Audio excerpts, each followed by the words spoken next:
ताज्या बातम्यांसाठी ABP माझाला subscribe करा आणि बेल आयकॉन प्रेस करा।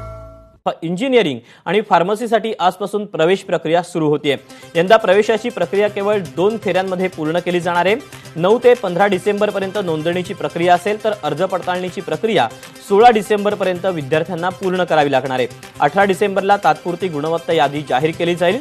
त्यामुळे आता प्रवेश प्रक्रिया सुरू होणार असल्याने गेल्या काही महिन्यांपासून प्रवेशाच्या प्रतीक्षेत असलेल्या विद्यार्थ्यांना दिलासा मिळणार आहे। हे प्रवेश प्रक्रियेचं वेळापत्रक नेमकं कसं असेल? 9 ते 15 डिसेंबर ऑनलाईन नोंदणी करावी लागेल आणि 9 ते 16 डिसेंबर दरम्यान कागदपत्र पडताळणी असेल आणि त्यानंतर तात्पुरती गुणवत्ता यादी ही 18 डिसेंबरला लागेल आणि अंतिम गुणवत्ता यादी 22 डिसेंबरला। कॅप राऊंड 1 साठी सीट मॅट्रिक्स 22 डिसेंबरला जाहीर होणार आहे।